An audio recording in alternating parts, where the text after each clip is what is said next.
दोस्तों, आपका बुरा भी आपके अच्छे के लिए हो रहा है, ऐसा आपने बिल्कुल सुना होगा और काफ़ी बार सुना होगा। लेकिन जब व्यक्ति परेशान होता है, जब उसको ये बातें समझ में नहीं आती, लेकिन इस इन बातों के पीछे कितनी सच्चाई है। क्या ये सच में कुछ ऐसा है मिरेकल, या फिर कुछ ऐसा इमेजिन है कि हाँ रियल में अगर आज हमारे साथ बुरा हो रहा है तो इसके पीछे कुछ ना कुछ अच्छाई छिपी है। आज हम जो नौकरी या जॉब पाने की तैयारी कर रहे हैं लेकिन ये हमें नहीं मिल रही, इसके पीछे भी कोई और सच्चाई है कि हमारी लाइफ में कुछ ऐसा प्रेडिक्ट है जो हमें मिलने वाला है। जी हाँ, लाइफ में कुछ ऐसे चेंजेस या फिर ऐसी स्टोरीज आपने काफ़ी बार सुनी होगी, महसूस की होगी, लेकिन क्या ये बिल्कुल सच्चाई है? दोस्तों देखिए, कुछ लोगों के जीवन में कुछ ऐसी चीज़ें प्रेडिक्ट होती हैं या फिर कुछ ऐसी काल्पनिक चीज़ें होती हैं जो बड़ी बड़ी स्टोरीज या कहें कि इतिहास बन जाता है, हिस्ट्री क्रिएट कर देता है। लेकिन ऐसा कैसे पॉसिबल है? देखिए, वो लोग पेशेंस रखते हैं, निरंतर काम करते हैं, धैर्य बनाए रखते हैं, अपने ऊपर विश्वास रखते हैं और उस काम को करते जाते हैं। लेकिन जब डेस्टिनी को कहीं ले जाना होता है, वो ले जा कर रहती है। जी हाँ, आपने काफ़ी सारे लोगों को सुना होगा, काफ़ी अलग अलग यात्रा देखी होगी, लेकिन जब व्यक्ति को कोई चीज़ दिल से चाहे, वो कहते हैं ना कि कोई चीज़ अगर दिल से चाहो तो पूरी कायनात उसको मिलाने लग जाती है। अब आखिर इसके पीछे क्या है? देखिए दोस्तों, आपने बहुत से लोगों को देखा होगा इतिहास रचते हुए, लेकिन क्या उनकी डेस्टिनी उन्हें और कहीं नहीं लेके जा सकती थी? क्या वो इसी चीज़ के लिए बने थे? देखिए दोस्तों, बहुत सी बार नौकरी के लिए जाते हैं, नहीं मिलती, उसके बाद कोई व्यक्ति बिजनेस खड़ा कर देता है, कोई बिजनेसमैन बन जाता है, कोई बड़ी बड़ी कंपनी उसके सीईओ बन जाता है, कोई स्टार्टअप स्टार्ट कर लेता है, कोई यूट्यूबर बन जाता है, कोई ब्लॉगर बन जाता है। लेकिन इन सब ने ये सब चीज़ें नहीं सोची होती कि ये सब क्या है। बस ये सब अपनी लाइफ में चलते गए, जो मिलता गया करते गए, या फिर इन्होंने अपनी लाइफ का एक गोल सेट कर लिया और उस चीज़ के पीछे शिद्दत से लग गए। कहते हैं ना कि जो चीज़ को किसी शिद्दत किसी भी चीज़ को अगर शिद्दत से चाहे तो वो चीज़ मिलती है। तो बड़े बड़े लोग भी यही काम करते हैं कि जब लग रहा है कि नहीं मिले तो पूरा अपना फोकस, प्रयास, पूरी जान उसमें डाल देते हैं। जी हाँ, आपने देखा होगा जब भाग्य पलटने वाला होता है, लेकिन हम मान लो नौकरी करते तो भाग्य अब उसमें कैसे पलटेगा? नौकरी के सैलरी बढ़ जाएगी, लेकिन बहुत से लोगों के साथ होता क्या है, कुछ लोगों की जॉब भी हट जाती है। अब वो जॉब हटती है तो वो हताश हो जाते हैं, डिप्रेस्ड हो जाते हैं। लेकिन ऐसे काफ़ी सारे एग्जाम्पल भरे हुए हैं, मैं ये नहीं कहूँगा कि लिमिटेड एग्जाम्पल हैं, भरे हुए हैं। कुछ आपके सामने हैं और कुछ आपके सामने नहीं है।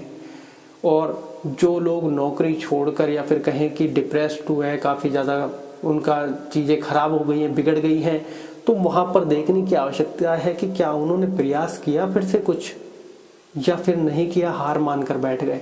अगर हार मानकर बैठ गए तो वही लोग आपको मिल जाएंगे। लेकिन जो लोग हार मानकर नहीं बैठे, वो लोग अपनी यात्रा और अपना इतिहास लिखने के लिए निकल चुके थे। जी हाँ, कुछ लोग डिप्रेस्ड थे, कुछ लोग परेशान थे। और आपको एक और चीज़ यहाँ पर मैं मेंशन करना चाहता हूँ, जैसे स्टीव जॉब्स की एक कहानी बड़ी फेमस है। क्यों फेमस है? क्योंकि जब वो एप्पल अपनी कंपनी से निकाले गए, उसके बाद वो डिप्रेस्ड हो गए और उन्होंने काफ़ी समय तक कोई वर्क नहीं किया। लेकिन जब उनके दिमाग में वापस रील चली, वापस ये कहो कि सद्बुद्धि आई उनको, और वापस जब वो अपनी यात्रा पर निकले, तब उन्होंने कंपनियों पर कंपनियां खोल दी और वापस उसी एप्पल से जुड़ गए, मालिक बन गए वापस। तो जब तक व्यक्ति खुद नहीं करेगा तब तक वो अपनी लाइफ में कैसे, अगर हम घर पर ही रजाई ओढ़कर सो जाएंगे तो कौन सा भाग्य हमारे लिए रजाई के अंदर आएगा? सोचने वाली बात है दोस्तों। बहुत से लोग ये कह देते हैं कि भाग्य में लिखा है मिल ही जाएगा, मेरे पास आ जाएगा, लेकिन कर्म नहीं करेंगे तो फिर भाग्य कहाँ से आएगा? क्योंकि लाइफ में होते हैं कि कुछ चीज़ें अनप्रेडिक्ट है, आपको लेकर जा सकती है वहाँ पर, लेकिन आप उस चीज़ पर भी काम नहीं करोगे तो आपका भाग्य फिर कैसे? यह इस कहानी सुनने में बड़ी इंटरेस्टिंग है, लेकिन करना तो हमको ही पड़ेगा। उसके रिजल्ट वो देगा ऊपर वाला, लेकिन करना तो हमें ही पड़ेगा। लेकिन हम करेंगे नहीं तो वो रिजल्ट भी कहाँ से देगा? तो इन सब चीज़ों के पीछे क्या रहस्य है? क्या सच में ऐसा होता है कुछ हमारे साथ बुरा? जी हाँ, ऐसा डेफिनेटली होता है और बहुत लोगों की लाइफ में होता है। लेकिन जो लोग चलते रहते हैं, गिर जाते हैं, चलते रहते हैं, वो इतिहास रचते हैं। वो नौकरी वोकरी इन सब चीज़ों में से परे हट जाते हैं और वो कुछ ऐसा क्रिएट करते हैं, इतिहास रच देते हैं और फिर लोग उनके एग्जाम्पल देते रहते हैं कि कर दिखाओ कुछ ऐसा कि दुनिया करना चाहे आपके जैसा। तो इन सब चीज़ों के में एक ही चीज़ आती है कि उस समय व्यक्ति कैसे अपने आप को संभाले, कैसे अपने आप को मोटिवेट रखे कि जो हुआ अच्छे के लिए हुआ है, जो होगा वो भी अच्छा होगा। लेकिन उस समय तो सब कुछ खराब लगता है कि ऐसा लगता है कि सब कुछ खत्म हो गया, बस व्यक्ति यहीं मात खा जाता है।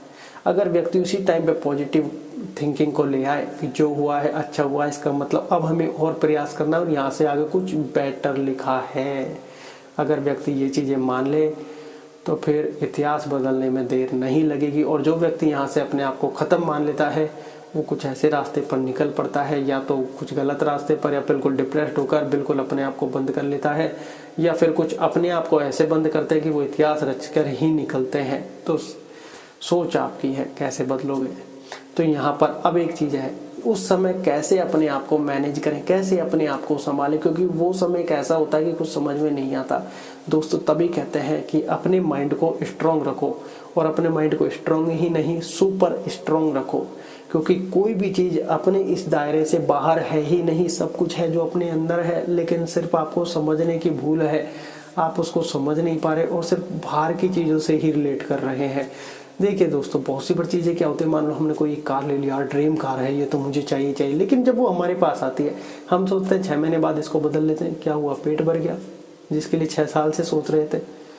यही सब चीज़ें हमारी कमजोरी की निशानी है। हम ऐसी चीज़ें प्रिडिक्ट करते हैं जो कि शायद जिसकी ज़्यादा वैल्यू नहीं है, क्योंकि अपने आप को पहचानो, सारी वैल्यू यही है। अपने आप को कैसे पहचाने, मेडिटेशन करो, ध्यान करो, क्योंकि ध्यान से ही आप अपने आप को पहचान सकते हो, ध्यान से ही अपने माइंड को स्ट्रॉन्ग कर सकते हो, ध्यान से ही आप सारी चीज़ें अचीव कर सकते हो। ध्यान से ही अपने आज्ञा चक्र पर ध्यान लगाएं और सारी चीज़ों को ऑब्जर्व करें। जब सारी चीज़ें आपकी पॉजिटिव और सारी चीज़ें, सारा ब्रह्मांड आपके अंदर है, आपको महसूस होने लगेगा। जब आपको लगेगा फोकस सारा मेरे काम पर है, आप नौकरी छूट जाओगी, तब भी आप यहाँ पर ना डिप्रेस्ड होगे, ना नेगेटिव होंगे, ना ही गिरोगे, सिर्फ आप चलते रहोगे। कोई बात नहीं, छूट गया क्या हुआ, कुछ अच्छा हमारे लिए इंतजार कर रहा है या फिर कुछ अच्छा होने वाला है। ऐसे में मेडिटेशन बड़ा ज़रूरी है लाइफ में। जो व्यक्ति शुरू से मेडिटेशन चालू करता है, वो कहते हैं ना 21 दिनों की धुलाई, तो 21 दिन कहते हैं कि 21 दिन तक अगर आपने कंटिन्यूटी कर ली, उसके बाद आप निरंतर करते ही जाओगे,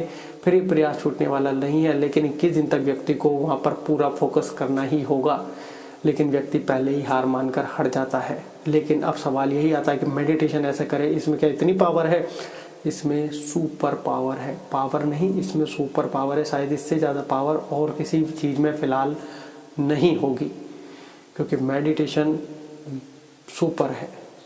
क्योंकि माइंड को अगर कोई, जैसे मान लीजिए हमारी पूरी बॉडी को माइंड यहाँ पर रेगुलेट करता है, तो माइंड को रेगुलेट हम ध्यान से अपने आप को ही पहचानेंगे कि हम जो कुछ हैं यही है, माइंड यही है, सब कुछ ये कर सकता है। लेकिन इस छोटी सी चीज़ में नेगेटिव हो जाता है, छोटी सी चीज़ में परेशान हो जाता है, छोटी सी चीज़ में गुस्सा हो जाता है, धैर्य बिल्कुल ख़त्म कर लेता है, सहन शक्ति होती नहीं है। लेकिन कारण क्या है? सब ये माइंड कमज़ोर की निशानी है। जब हम माइंड स्ट्रांग रखेंगे, चेहरा खिला खिला और छोटी मोटी टेंशन परे हो जाएगी। लेकिन अब सवाल यही कि आखिर मेडिटेशन करना कैसे है। देखिए दोस्तों, सबसे पहले आपको आसान मुद्रा में बैठ जाना है, रीढ़ की हड्डी सीधी रखनी है और उसी के सीध में हमारा चेहरा रखना है। ठीक है, हमको यहाँ आज्ञा चक्र पर फोकस करना है। अगर आपको नहीं होता, दर्द होता है तो मत कीजिएगा, मेडिटेशन कीजिएगा, ध्यान मत रखिएगा यहाँ पर। कहीं ऐसा ना हो कि मेडिटेशन की मना कर दी, नहीं करना, खुश हो जाओगे। लेकिन यहाँ पर ध्यान आपको पूरा फोकस करना है। ठीक है, ब्रेक नहीं होना चाहिए। अगर आपको बीच में ध्यान नहीं लग रहा, दर्द हो रहा है, तो कोई बात नहीं, आप अपने अंदर की आवाज़ों को सुनने का प्रयत्न करें। जब आप अपने अंदर की आवाज़ों को सुनने का प्रयत्न करेंगे तो आप धीरे धीरे और आपको लगता है कि आपको 21 दिन की कंटिन्यूटी आप रख सकते हैं और हमें करना ही है, तो आप दिन में 3-4 बार करें। 21 दिन तक आप देखोगे आप एक ऐसे जोन में पहुंच गए हो जहां आपको आनंद आ रहा है और आपको मेडिटेशन करना ही करना है। और फिर आप दिन में 1 बार सुबह का टाइम कर सकते हैं, रात को सोने से पहले भी कर सकते हैं, लगभग 10 से 20 मिनट, वो आपके ऊपर है कैसे करना है। देखिए, हमने यहाँ पर बिल्कुल रीढ़ की हड्डी सीधी कर ली, आसान मुद्रा में बैठ गए, यहाँ पर चेहरा भी बिल्कुल सीधा है, आंखें बंद करेंगे, विचार आ रहे हैं आने दो, हमको अंदर की आवाज़ों पर फोकस करना है, आज्ञा चक्र पर फोकस करना है।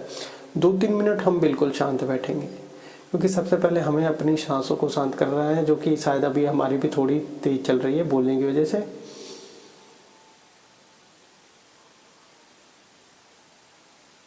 ऐसी अवस्था में रीढ़ की हड्डी बिल्कुल सीधी ही होनी चाहिए, जैसे हम योग में हैं। और फिर अभी हम ध्यान में पहुंच चुके हैं और अब हमको 2-3 मिनट तक सांसों को नॉर्मल करना है। आप चाहे तो थोड़ी सांसें ऐसे लेके 10 9 8 7 6 5 4 3 2 1 0 बोलकर अब मन ही मन में सांसों को नॉर्मल कर सकते हैं। नॉर्मल करने के बाद देखिए दोस्तों, हमें सांस लेनी है पेट से, नाभि से। पेट फूले, रोकना है जब तक आप रोक सकते हैं और उसके बाद छोड़ें। सांसें रोकने से होगा क्या? सांसें रोकने से होगा कि हम जब सांसें डीपली रोकेंगे, जब हम सांसों को रोकेंगे तो जो बाकी सारे विचार हैं वो धीरे धीरे बंद हो जाएंगे आना। क्योंकि अब यहाँ पर हमारा सारा फोकस सांस पे है, क्योंकि सांस नहीं तो हम नहीं, तो सारा फोकस आपका सांस पे आ जाएगा, तो सारे विचार हट जाएंगे। ऐसे सिचुएशन में फिर आप प्रॉपर ध्यान कर पाओगे कि हाँ। और आपको सांस को मुंह के थ्रू छोड़ देना है, ठीक है? करने का प्रयास कीजिएगा। जैसे देखिए मैं आपको करके बताता हूँ। जैसे हाथ ऊपर आता है ऊपर, फिर मैं इसको रोकता हूँ और फिर वापस, ठीक है?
इस प्रकार से आप कर सकते हो। फिर आपको एक अलग ही एहसास का आनंद मिलेगा, अलग ही एहसास होगा।